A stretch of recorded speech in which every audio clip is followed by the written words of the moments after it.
इच्छा मृत्यु, क्या यह सही है या गलत, और गीता इसके बारे में क्या कहती है? ये प्रश्न आज के समय में बहुत लोगों के मन में उठता है। जब जीवन में दुख बढ़ जाता है, जब हर रास्ता बंद सा लगने लगता है, तब मनुष्य सोचता है, क्या मैं अपनी मृत्यु स्वयं चुन सकता हूँ? लेकिन गीता हमें एक गहरा सत्य बताती है। न जायते म्रियते व कदाचित आत्मा, न कभी जन्म लेती है और न कभी मरती है। इसका अर्थ है, मृत्यु अंत नहीं है, ये केवल शरीर का परिवर्तन है। जब आत्मा अमर है तो इच्छा मृत्यु से क्या समाप्त होगा? केवल यह शरीर, न दुख समाप्त होगा, न कर्म समाप्त होंगे और न ही जीवन की यात्रा समाप्त होगी। गीता के अनुसार हर मनुष्य इस संसार में अपने कर्मों का फल भोगने आता है।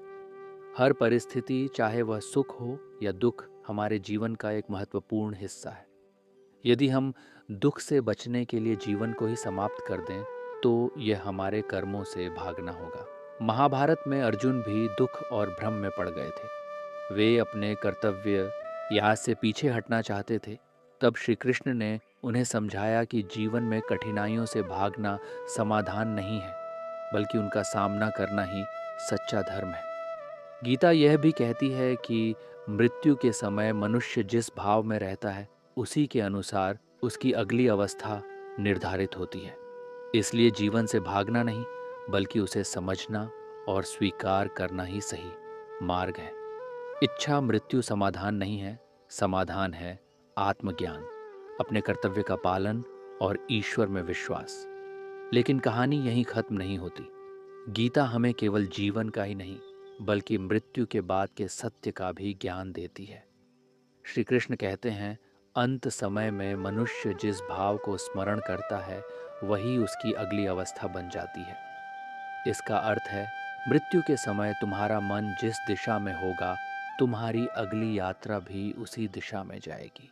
अब सोचो, यदि कोई व्यक्ति दुख, डर और निराशा में अपने जीवन को समाप्त करता है, तो उसके मन की अंतिम स्थिति कैसी होगी?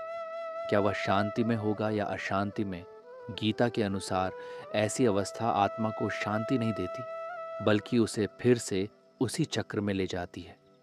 इसीलिए कहा गया है कि जीवन से भागना नहीं चाहिए, क्योंकि जो पाठ हमें सीखना है, वह तब तक हमारे सामने आता रहेगा जब तक हम उसे समझ नहीं लेते। सच्ची शक्ति दुख से भागने में नहीं है, बल्कि उसे सहने और समझने में है। जब मनुष्य अपने जीवन को स्वीकार करता है, अपने कर्तव्य को निभाता है और ईश्वर पर विश्वास रखता है, तभी वह भीतर से मजबूत बनता है। इच्छा मृत्यु एक पल का निर्णय हो सकता है, लेकिन उसके परिणाम बहुत गहरे होते हैं। इसलिए गीता हमें सिखाती है कि जीवन एक अवसर है, खुद को जानने का, अपने कर्मों को शुद्ध करने का और आत्मा को ऊंचा उठाने का। जो व्यक्ति इस सत्य को समझ लेता है, वह कभी जीवन से भागने के बारे में नहीं सोचता, बल्कि हर परिस्थिति में मजबूती से खड़ा रहना सीखता है, और यही गीता का वास्तविक संदेश है।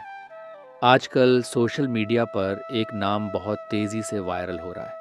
हरीश राणा। लोग उनकी कहानी सुन रहे हैं, उनकी बातों में खुद को देख रहे हैं, क्योंकि सच यही है, हर इंसान अपनी जिंदगी में किसी न किसी दर्द से गुजर रहा है। कोई बाहर से मुस्कुरा रहा है, पर अंदर से टूट रहा है, और ऐसे में इच्छा मृत्यु जैसे विचार आना असामान्य नहीं है। लेकिन यहीं पर फर्क पड़ता है। कमज़ोर सोच और जागरूक समझ में कुछ लोग हार मान लेते हैं, और कुछ लोग अपने दर्द को ताकत बना लेते हैं। गीता हमें यही सिखाती है, तुम्हारा दर्द तुम्हारी दुश्मन नहीं है, वह तुम्हें जगाने आया है, तुम्हें मजबूत बनाने आया है, तुम्हें उस इंसान में बदलने आया है जो तुम बन सकते हो। अगर तुम अभी हार मान लेते हो, तो तुम सिर्फ एक मौका नहीं खोते, तुम अपने असली रूप को खो देते हो। सोचो, अगर अर्जुन उस दिन हार मान लेता तो क्या इतिहास बनता? अगर तुम आज हार मान लोगे तो तुम्हारी कहानी कौन लिखेगा? इसलिए खुद को खत्म करने का नहीं, खुद को बदलने का फैसला लो। दर्द से भागने का नहीं, उसे समझने का फैसला लो, क्योंकि तुम्हारी जिंदगी की कीमत तुम्हारे दर्द से कहीं ज्यादा है। और याद रखना, भगवान तुम्हें उतना ही भार देते हैं जितना तुम उठा सकते हो। इसलिए उठो, लड़ो और अपनी कहानी खुद लिखो, क्योंकि तुम हारने के लिए नहीं बने, तुम जीतने के लिए बने हो। क्या इंसान को अपनी मौत चुनने का अधिकार है? क्या इच्छा मृत्यु सही है, या यह प्रकृति के नियमों के खिलाफ है? और सबसे बड़ा सवाल, क्या गीता इसे सही मानती है? जब इंसान दर्द में होता है, जब जिंदगी बोझ लगने लगती है, तब उसके मन में एक ख्याल आता है, बस अब और नहीं। लेकिन क्या सच में मृत्यु से सब खत्म हो जाता है, या असली कहानी उसके बाद शुरू होती है? गीता कहती है, न जायते म्रियते व कदाचित, आत्मा कभी मरती ही नहीं। तुम शरीर नहीं हो, तुम आत्मा हो। अगर आत्मा मरती ही नहीं तो इच्छा मृत्यु से तुम क्या खत्म कर रहे हो? सिर्फ शरीर दर्द खत्म नहीं होता, कर्म खत्म नहीं होते, तुम्हारी यात्रा खत्म नहीं होती। महाभारत के युद्ध में अर्जुन भी टूट गया था, उसने भी हार मान ली थी, वह भी भागना चाहता था, लेकिन श्री कृष्ण ने उसे रोका। उन्होंने कहा, यह कमजोरी नहीं चलेगी, उठो और अपने कर्तव्य का पालन करो। गीता कहती है, जीवन एक यात्रा है जहाँ हर दुख तुम्हें कुछ सिखाने आता है। अगर तुम बीच में ही हार मान लेते हो तो यह अधूरी कहानी फिर से शुरू होगी। गीता यह भी कहती है, अंत समय में जो तुम सोचते हो वैसा ही तुम्हारा अगला जन्म बनता है। इसलिए मृत्यु से भागना समाधान नहीं है, समाधान है जीवन को समझना, अपने कर्तव्य को निभाना और अंत में ईश्वर का स्मरण करना। तुम सोचते हो कि इच्छा मृत्यु से दर्द खत्म हो जाएगा, लेकिन गीता एक और गहरा सच बताती है। यह संसार कर्मों का खेल है। जो तुम आज महसूस कर रहे हो वह तुम्हारे पिछले कर्मों का परिणाम है, और जो तुम आज कर रहे हो वह तुम्हारा भविष्य तय करेगा। अगर तुम दर्द से भागते हो तो वह खत्म नहीं होता, वह तुम्हारा पीछा करता है अगले जन्म तक। गीता कहती है, कर्मों से कोई नहीं बच सकता, इसलिए भागना समाधान नहीं है। समाधान है समझना कि यह दुख तुम्हें तोड़ने नहीं, तुम्हें बनाने आया है। हर कठिनाई तुम्हें मजबूत बना रही है, हर दर्द तुम्हें अंदर से जगा रहा है। लेकिन इंसान एक गलती करता है, वह अस्थाई दुख को स्थायी फैसला बना लेता है, और यही सबसे बड़ी भूल है। क्योंकि जीवन बदलता है, समय बदलता है, पर एक गलत निर्णय सब कुछ बदल देता है। गीता हमें सिखाती है अपने मन को नियंत्रित करना, क्योंकि यही मन तुम्हें नीचे भी गिरा सकता है और ऊपर भी उठा सकता है। अगर तुमने मन को जीत लिया तो यह जीवन भी जीत लिया, और अगर मन हार गया तो सब हार गया। इसलिए भागो मत, रुको मत, टूटो मत, उठो, समझो और आगे बढ़ो, क्योंकि तुम्हारी कहानी अभी खत्म नहीं हुई।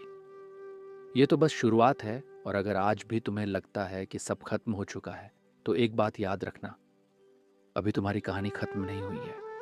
ये सिर्फ एक अध्याय है, पूरा जीवन नहीं। गीता कहती है, जो हुआ अच्छा हुआ, जो हो रहा है अच्छा हो रहा है, जो होगा वह भी अच्छा ही होगा, बस तुम्हें समझने की देर है। इसलिए खुद को मत छोड़ो, अपने जीवन को मत छोड़ो, क्योंकि शायद तुम्हारी सबसे बड़ी जीत अभी बाकी है।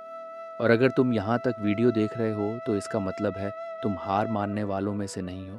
तो इस सोच को यहीं ख़त्म करो और एक नई शुरुआत करो। अगर यह वीडियो तुम्हारे दिल को छू गया तो इसे लाइक करो, और ऐसे ही सच जानने के लिए प्रेरणा कोश को सब्सक्राइब ज़रूर करो, क्योंकि यहाँ हम सिर्फ बातें नहीं करते, हम जिंदगी बदलने की बात करते